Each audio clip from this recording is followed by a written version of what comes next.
औषध में चुंबकत्व।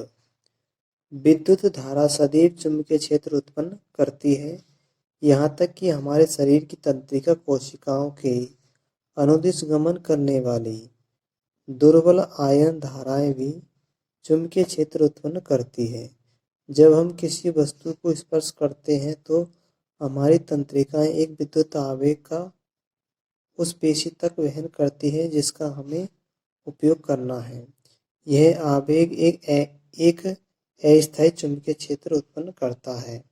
ये क्षेत्र अति दुर्बल होते हैं और पृथ्वी के चुंबकीय क्षेत्र की तुलना में उसके 1/1000वें भाग के बराबर होते हैं। मानव शरीर के दो मुख्य भाग हैं जिनमें चुंबकीय क्षेत्र का उत्पन्न होना महत्वपूर्ण है। वे हैं हृदय तथा मस्तिष्क। शरीर के भीतर चुंबकीय क्षेत्र शरीर के विभिन्न भागों के प्रतिबिंब प्राप्त करने का आधार बनता है। ऐसा एक विशेष तकनीकी जिसे चुंबकीय अनुनाद प्रतिबिंबन मैग्नेटिक रेजोनेंस इमेजिंग MRI कहते हैं के उपयोग द्वारा किया जाता है। चिकित्सा निदान में इन प्रतिबिंबों का विश्लेषण सहायक होता है। इस प्रकार चिकित्सा विज्ञान में चुंबकत्व के महत्वपूर्ण उपयोग है। विद्युत मोटर। विद्युत मोटर एक ऐसी घूर्णन युक्ति है जिसमें विद्युत ऊर्जा का यांत्रिक ऊर्जा में रूपांतरण होता है। विद्युत मोटर के उपयोग कहाँ कहाँ होते हैं? विद्युत पंखे में, रेफ्रिजरेटरों में, विद्युत मिश्रकों में, वॉशिंग मशीनों में, कंप्यूटरों में, MP3 प्लेयर आदि में किया जाता है। ये विद्युत मोटर का सरल चित्र है। विद्युत मोटर में विद्युत रोधी तांबे के तार की एक आयताकार कुंडली होती है ABCD। तो ये आयताकार कुंडली है ABCD, ये विद्युत रोधी तांबे के तार की बनी है तथा यह कुंडली किसी चुंबकीय क्षेत्र है। इनके दोनों ध्रुवों के बीच में इस प्रकार रखी जाती है कि इनकी भुजाएं AB तथा CD चुंबकीय क्षेत्र की दिशा के लंबवत रहे। तो चुंबकीय क्षेत्र की दिशा के लंबवत है। इनकी भुजाएं AB और CD चुंबकीय क्षेत्र की दिशा के लंबवत है। कुंडली के दोनों सिरे विभक्त वलय के कुंडली के दोनों सिरे हैं और ये विभक्त वलय, ये जो वलय पूरी है इसको बीच में से काट दिया गया है ताकि एक दूसरे से नहीं मिल पाए वलय, एक रिंग नहीं बनाए, तो ये अर्ध वलय बन जाते हैं। तो ये दो अर्ध भाग हैं, इनको नाम दे दिया है P और Q। PQ से संयोजित कर दिया जाता है तथा इन अर्ध भागों की भीतरी सतह को विद्युत रोधी पदार्थ से जोड़ दिया जाता है ताकि इसके अंदर शाफ्ट के अंदर करंट नहीं जाए। फिर P तथा Q के बाहरी चालक सिरे और PQ है, ये है अर्धभाग। इनकी जो चालक सिरे हैं इनको क्रमशः दो स्थिर चालक ब्रुश है X और Y, इनसे जोड़ दिया जाता है। P और Q ये कुंडलियां हैं, तो ये वलय है और दो चालक ब्रुश X और Y से स्पर्श करा देते हैं। अब तो ये तो हमारी क्या हो गई, स्ट्रक्चर हो गई विद्युत मोटर की। अब हम एक बैटरी लगा करके इसमें विद्युत धारा प्रवाहित करते हैं। तो बैटरी से चालक तार ब्रुश X से होते हुए विद्युत धारा कुंडली ABCD में प्रवेश करती है तथा चालक ब्रुश Y से होते हुए दूसरे टर्मिनल पर वापस आ जाता है। अब हम यहाँ देखते हैं कि इसकी भुजा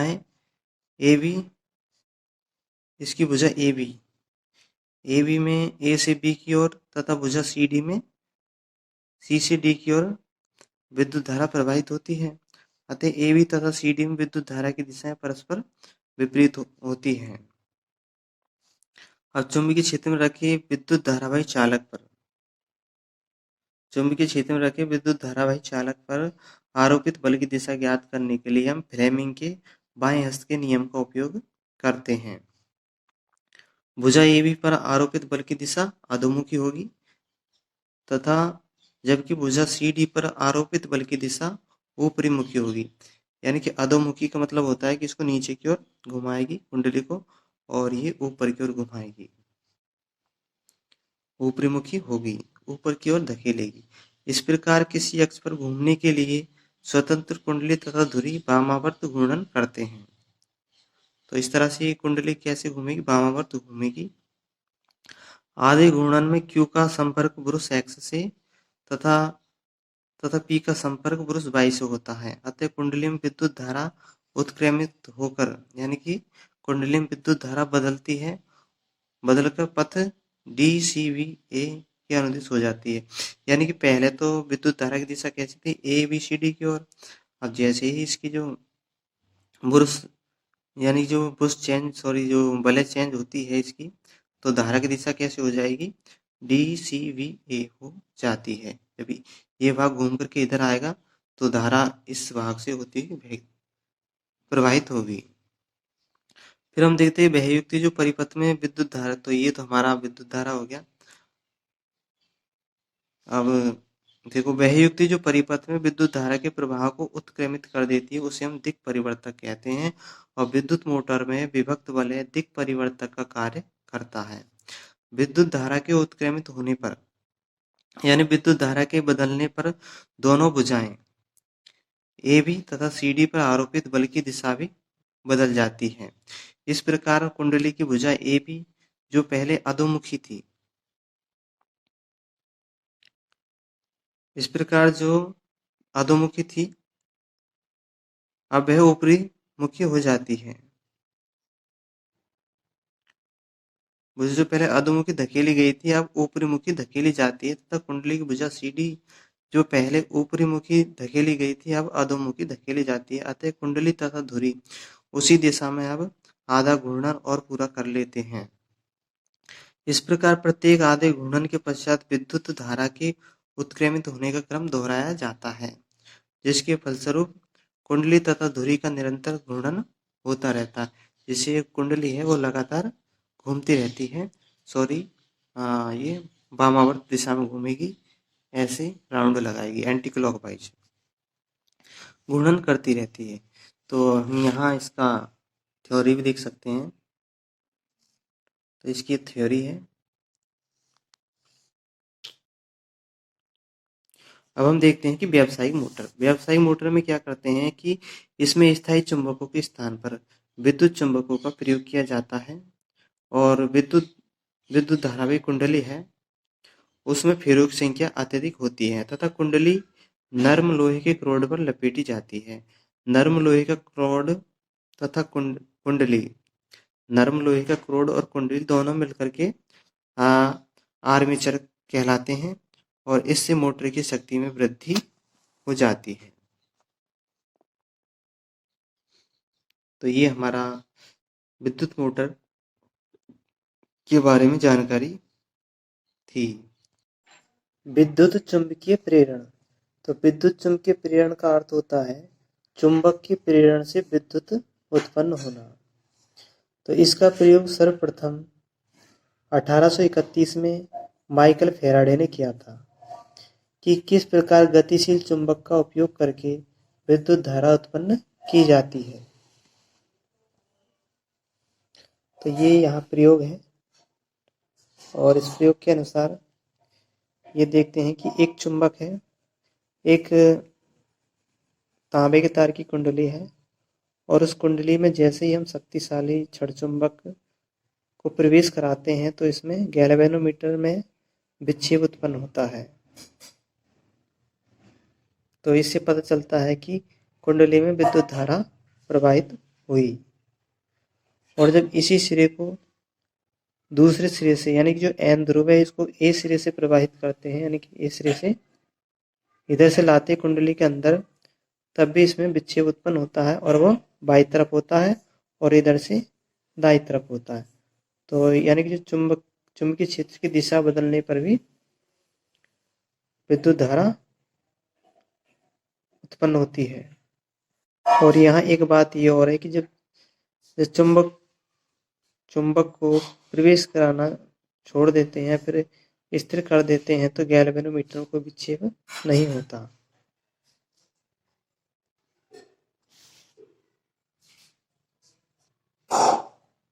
यह है माइकल फेराडे। इनका जीवन काल था 1791 से 1867। माइकल फेराडे एक प्रायोगिक भौतिक वैज्ञानिक थे। उन्होंने कोई औपचारिक शिक्षा प्राप्त नहीं की थी। अपने जीवन के आरंभिक काल में उन्होंने जल्दसाजी की दुकान पर कार्य किया था। फेराडे जल्दसाजी के लिए दुकान पर आने वाली पुस्तकों का अध्ययन करते थे। इससे उनकी विज्ञान में रुचि उत्पन्न हुई और उन्हें रॉयल इंस्टीट्यूट के वैज्ञानिक सर अल्फ्रेड डेवी के सार्वजनिक व्याख्यान सुनने का अवसर प्राप्त हुआ। उन्होंने सावधानी पूर्वक डेवी के व्याख्यानों को नोट कर उनको तैयार किया और उन्हें सर डेवी के पास भेज दिया। शीघ्र ही उन्हें रॉयल इंस्टीट्यूट में डेवी की प्रयोगशाला में सहायक बना दिया गया। फेराडे ने बहुत सी क्रांतिकारी खोज की, जिनमें दो खोज महत्वपूर्ण है, विद्युत चुंबकीय प्रेरण और विद्युत अपघटन। ये फेराडे की है और फेराडे को अनेक विश्वविद्यालयों ने उन्हें मानद उपाधियां प्रदान करने का प्रयास किया, परंतु उन्होंने इस प्रकार के सम्मानों को ठुकरा दिया। फेराडे को किसी भी सम्मान की तुलना में अपने वैज्ञानिक कार्यों में अधिक प्यार था।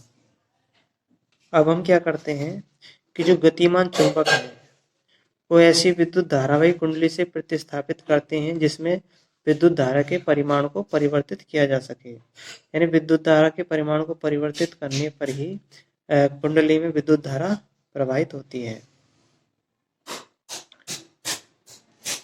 अब यहाँ एक प्रयोग है। एक कुंडली है, पहली कुंडली और दूसरी कुंडली। पहली कुंडली को बैटरी से जोड़ दिया गया है, दूसरी कुंडली को गैल्वेनोमीटर से जोड़ा गया है। अब पहली कुंडली में विद्युत धारा प्रवाहित करते हैं तो दूसरी कुंडली में भी विद्युत धारा प्रवाहित होती है, यानी विक्षेप उत्पन्न होता है दाईं ओर। और जब कुंडली की बैटरियों को बदल देते हैं, यानी कि जो टर्मिनल है इनको बदल देते हैं, तो इसमें कुंडली में विद्युत धारा का प्रवाह गैल्वेनोमीटर में विक्षेप बाईं ओर हो जाता है। अब हम इसका प्रयोग करते हैं कि कुंडली 1 में विद्युत धारा स्थायी होती है तो कुंडली 2 से संयोजित गैल्वेनोमीटर में कोई विक्षेप नहीं आता। तो इन प्रेक्षणों से यह निष्कर्ष निकलता है कि जब भी कुंडली 1 में प्रवाहित विद्युत धारा के परिमाण में परिवर्तन होता है, यानी विद्युत धारा आरंभ अथवा समाप्त होती है तब, तो कुंडली 2 में एक विभवांतर प्रेरित होता है। कुंडली 1 को प्राथमिक कुंडली तथा दूसरी को द्वितीय कुंडली कहते हैं। जैसे ही प्रथम कुंडली में प्रवाहित विद्युत धारा में परिवर्तन होता है, इससे संबंध चुंबकीय क्षेत्र परिवर्तित हो जाता है। इस प्रकार द्वितीय कुंडली के चारों ओर की चुंबकीय क्षेत्र की रेखाएं परिवर्तित होती है। अतः द्वितीय कुंडली से संबंध चुंबकीय क्षेत्र रेखाओं में परिवर्तन ही उसमें प्रेरित विद्युत धारा उत्पन्न होने का कारण होता है। वह प्रक्रम जिसके द्वारा किसी चालक के परिवर्तित चुंबकीय क्षेत्र के कारण अन्य चालक में विद्युत धारा प्रेरित होती है, विद्युत चुंबकीय प्रेरण कहलाता है। तो विद्युत चुंबकीय प्रेरण किसे कहते हैं? किसी चालक के परिवर्तित चुंबकीय क्षेत्र के कारण अन्य चालक में विद्युत धारा प्रेरित होती है, विद्युत चुंबकीय प्रेरण कहलाता है। व्यवहार में हम किसी कुंडली में प्रेरित विद्युत धारा को दो तरीके से उत्पन्न करा सकते हैं। पहला तो है कुंडली को चुंबकीय क्षेत्र में घुमा करके, और दूसरा चुंबक को तो जो पहला तो था यानी कि कुंडली को चुंबकीय क्षेत्र में गति करा के, और दूसरा है चारों ओर, यानी कि कुंडली के चारों ओर के चुंबकीय क्षेत्र को परिवर्तित करके हम विद्युत धारा उत्पन्न कर सकते हैं। अधिकांश परिस्थितियों में चुंबकीय क्षेत्र में कुंडली को गति करा करके ही प्रेरित विद्युत धारा उत्पन्न की जाती है और यह अधिक सुविधाजनक होता है। जब कुंडली की गति की दिशा चुंबकीय क्षेत्र की दिशा के लंबवत होती है तब कुंडली में उत्पन्न प्रेरित विद्युत धारा अधिकतम होती है, और जो धारा की दिशा है धारा की दिशा, बल और चुंबकीय क्षेत्र की दिशा तीनों ज्ञात करने के लिए हम बाएं हाथ अंगूठे का नियम, बाएं हाथ फ्लेमिंग के बाएं हाथ के नियम का उपयोग करते हैं। अब हम देखते हैं विद्युत जनित्र। तो विद्युत जनित्र की स्ट्रक्चर इस प्रकार की होती है। अब विद्युत जनित्र में यांत्रिक ऊर्जा का उपयोग कर चुंबकीय क्षेत्र में रखे किसी चालक को घुमाया जाता है, जिसके परिणाम स्वरूप विद्युत धारा उत्पन्न होती है। विद्युत जनित्र में यांत्रिक ऊर्जा का उपयोग करके चुंबकीय क्षेत्र में रखे किसी चालक को घुमाने पर विद्युत धारा उत्पन्न होती है। अब यहाँ हम बिल्कुल ये ठीक उसी तरह से हैं जिस तरह से विद्युत मोटर का था, सिर्फ इसमें दो वलयों का उपयोग किया गया है। अब चित्रानुसार हम देखते हैं कि एक घूर्णी है, एक यानी विद्युत जनित्र में एक घूर्णी आयताकार कुंडली एबीसीडी है, जिसके किसी स्थायी चुंबक के दोनों ध्रुवों के बीच रखा गया है। इस कुंडली के दो सिरे हैं और दो वलय हैं R1 और R2 से संयोजित कर दिया जाता है तथा स्थिर चालक ब्रशों V1 तथा V2 को पृथक रूप से क्रमशः वलय R1 तथा R2 पर दबाकर रखा जाता है। दोनों वलय R1 तथा R2 दोनों रिंग R1 R2 भीतर से धुरी से जुड़े हुए हैं। चुंबकीय क्षेत्र के भीतर स्थित कुंडली को घूर्णन गति देने के लिए इसकी धुरी को यांत्रिक रूप से बाहर से घुमाया जाता है। अब दोनों ब्रशों के बाहरी सिरे बाहरी परिपथ से जोड़ दिए जाते हैं और गैल्वेनोमीटर लगा दिया जाता है। जब दो वलयों से जुड़ी धुरी को इस प्रकार घुमाया जाता है कि कुंडली की भुजा ऊपर की ओर, यानी कि AB भुजा ऊपर की ओर तो CD भुजा नीचे की ओर है, तो स्थायी चुंबक द्वारा उत्पन्न चुंबकीय क्षेत्र में गति करता है। तो कुंडली चुंबकीय क्षेत्र रेखाओं को काटती है। मान लीजिए कि ABCD कुंडली यानी दक्षिणावर्त घुमाया जाता है कुंडली को, तब फ्लेमिंग के दक्षिण हस्त नियम को लागू करते हैं। इन भुजाओं में AB तथा CD दिशाओं के अनुदिश प्रेरित विद्युत धाराएं प्रवाहित होती है और कुंडली ABCD में दिशा में प्रेरित विद्युत धारा प्रवाहित होती है। ABCD दिशा में प्रेरित विद्युत धारा प्रवाहित होती है। यदि कुंडली में फेरों की संख्या अधिक है तो फेरे में उत्पन्न प्रेरित विद्युत धारा परस्पर संकलित होकर के कुंडली में एक शक्तिशाली विद्युत धारा का निर्माण करती है।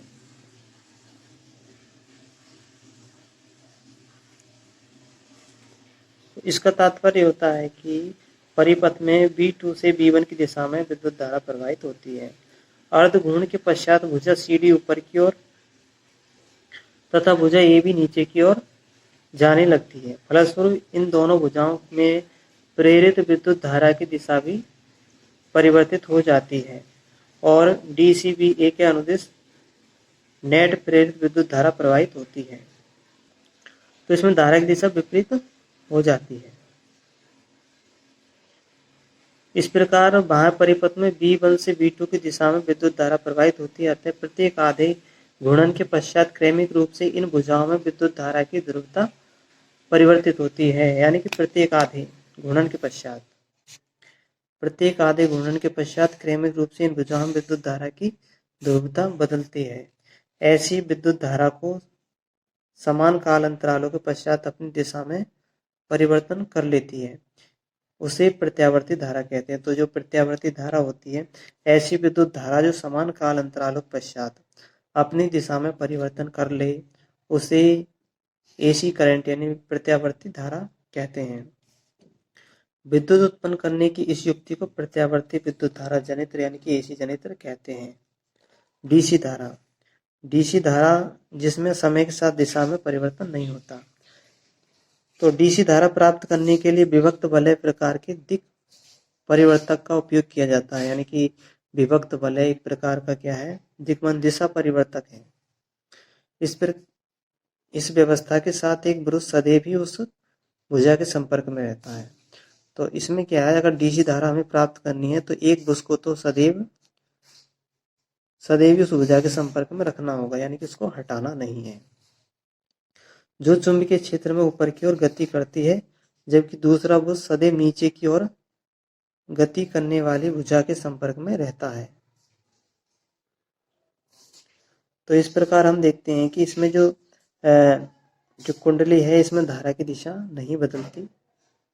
और इस प्रकार हम देखते हैं कि विभक्त वलय दिक् परिवर्तक की कार्य प्रणाली विद्युत मोटर के अध्ययन में देख चुके हैं। इस प्रकार इस व्यवस्था के साथ एक दिशिक विद्युत धारा उत्पन्न होती है। इस प्रकार के जनित्र को दिष्ट धारा जनित्र कहते हैं। जब एक दिशिक विद्युत धारा उत्पन्न होती है, तो इस प्रकार के जनित्र को दिष्ट धारा कहते हैं। अब जो डीसी धारा तथा प्रत्यावर्ती धारा के बीच यह अंतर है कि डीसी धारा सदैव एक ही दिशा में बहती है, जबकि प्रत्यावर्ती धारा एक निश्चित काल अंतराल के पश्चात अपनी दिशा उत्क्रमित करती रहती है। आजकल जितने भी विद्युत शक्ति संयंत्र स्थापित किए जा रहे हैं, उनमें से अधिकांश में प्रत्यावर्ती विद्युत धारा का उत्पादन होता है। भारत में उत्पादित प्रत्यावर्ती विद्युत धारा हर 1/100 सेकंड के पश्चात अपनी दिशा उत्क्रमित करती है। इस प्रत्यावर्ती धारा की आवृत्ति 50 हर्ट्ज होती है और डीसी की तुलना में एसी का महत्वपूर्ण लाभ यह है कि विद्युत शक्ति को दूर स्थानों पर बिना अधिक ऊर्जा क्षय के प्रेषित किया जा सकता है। घरों में विद्युत परिपथ। तो जो घरों में विद्युत शक्ति की आपूर्ति मुख्य रूप से तारों द्वारा होती है, यानी कि वायर्स के द्वारा होती है। और इन वायर्स को क्या कहते हैं, मेंस कहते हैं।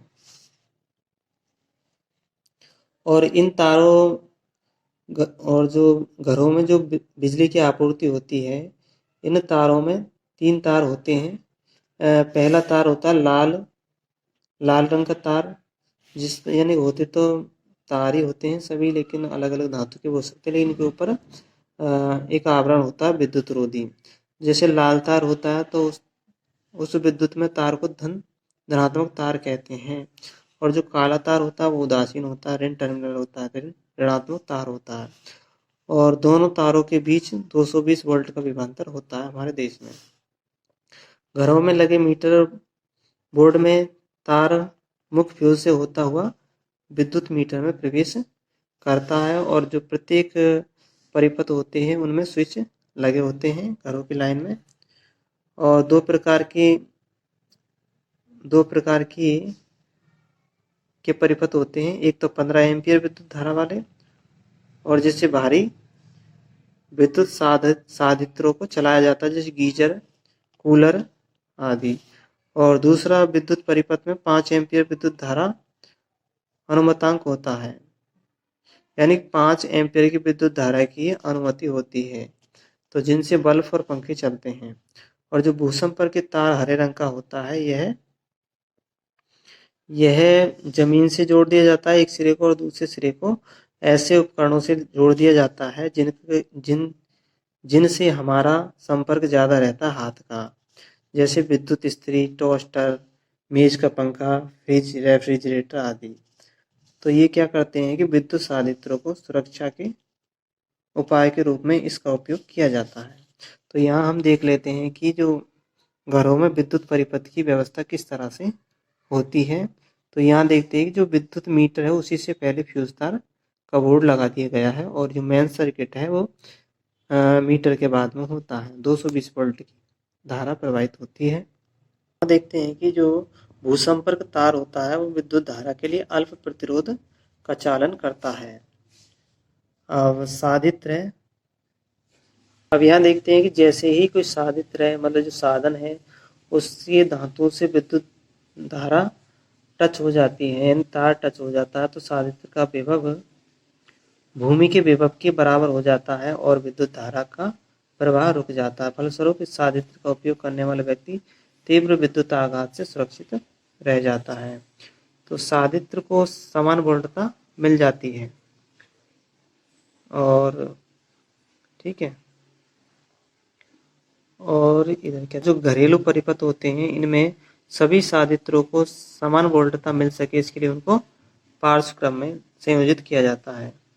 विद्युत फ्यूज सभी घरेलू परिपथों का एक महत्वपूर्ण अवयव होता है। विद्युत परिपथ में लगा फ्यूज परिपथ साधित्र को अति भारण के कारण होने वाली क्षति से बचाता है।